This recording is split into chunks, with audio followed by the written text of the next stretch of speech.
ఇందిరమ్మ ఇండ్ల నిర్మాణానికి ప్రభుత్వం పచ్చజెండా ఊపింది. ఈ పథకానికి 3000 కోట్లు విడుదల చేస్తూ జీవో జారీ చేసింది. ప్రజాపాలనలో భాగంగా తీసుకున్న అప్లికేషన్ల నుంచి రాష్ట్ర వ్యాప్తంగా 95,235 ఇళ్లను మంజూరు చేసింది.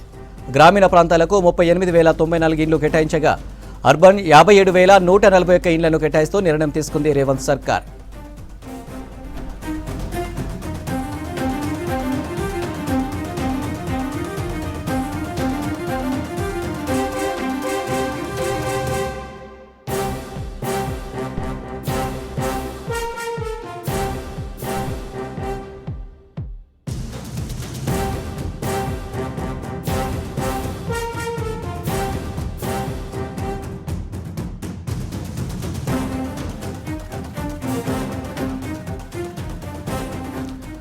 ఇందిరమ్మ ఇండ్ల నిర్మాణానికి ప్రభుత్వం పచ్చజెండా ఊపింది. ఈ పథకానికి 3000 కోట్లు విడుదల చేస్తూ జీవో జారీ చేసింది.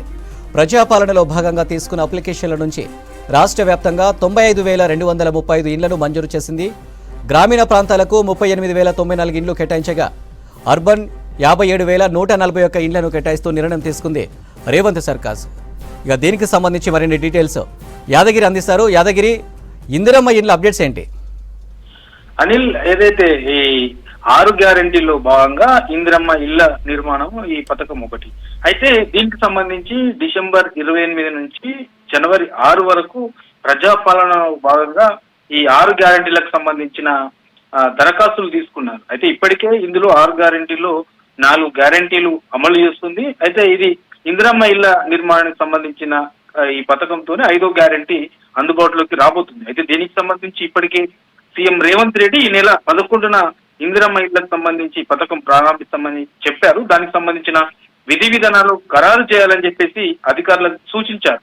అందులో భాగంగానే ఇవాళ దీనికి సంబంధించి ఇందిరమ్మ ఇళ్ల నిర్మాణానికి సంబంధించి జీవోను విడుదల చేసింది ప్రభుత్వం. దీనికి సంబంధించి మొత్తం 3000 కోట్లను విడుదల చేస్తూ జీవో విడుదల చేసింది. అయితే ఇందులో రాష్ట్ర వ్యాప్తంగా మొత్తం 95,235 ఇళ్లను మంజూరు చేస్తున్నట్లు జీవోలో పేర్కొన్నారు.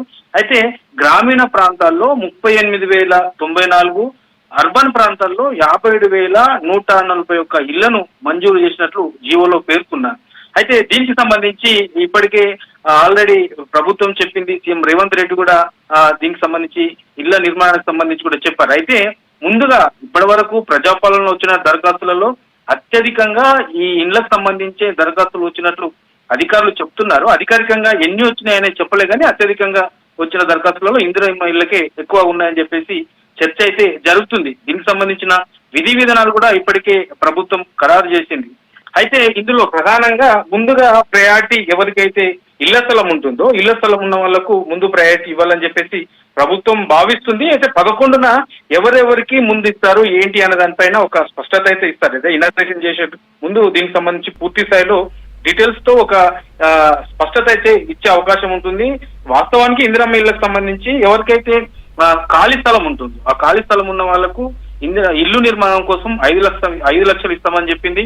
ఆ తర్వాత ఈ స్థలం లేని వాళ్లకు ప్రభుత్వమే గుర్తించి స్థలం ఇచ్చి 5,000 మళ్ళీ అది ఇల్లు నిర్మాణం కోసం 5 లక్షలు ఇస్తామని చెప్పేసి ప్రభుత్వం చెప్పింది. కాబట్టి దీనికి సంబంధించి జీవో విడుదల చేశారు. 3,000 కోట్లను ముందస్తుగానే ఏదైతే ఇందిరమ్మ పథకము ప్రారంభించక ముందే 3,000 కోట్లను విడుదల చేస్తూ ప్రభుత్వం జీవో ఇచ్చింది. మొత్తానికి ప్రజాపాలన అంటే కాంగ్రెస్ ప్రభుత్వం ఎన్నికలలో ప్రజలకు ఇచ్చినటువంటి హామీలు, మేనిఫెస్టోలో పెట్టినటువంటి 6 గ్యారెంటీల్లో ఈ ఇందిరమ్మ ఇళ్ల నిర్మాణంతో మొత్తం 5 గ్యారెంటీలను అందుబాటులోకి తీసుకొచ్చినట్లు అవుతుంది. సో మొత్తానికి దీనికి సంబంధించి కూడా ఈ నెల 11న అధికారికంగా ఈ ఇందిరమ్మ ఇళ్ల నిర్మాణాన్ని కూడా సీఎం రేవంత్ రెడ్డి చేతుల మీదుగా ప్రారంభించబోతున్నారు. మొత్తానికి గతంలో ప్రభుత్వం ఏవైతే ఎన్నికల ముందు ప్రజలకు ఇచ్చినటువంటి హామీ ఉందో ఆ హామీలో భాగంగానే ఇది ఒకటి అని చెప్పొచ్చు. అని రైట్ యాదగిరి, థ్యాంక్ యూ.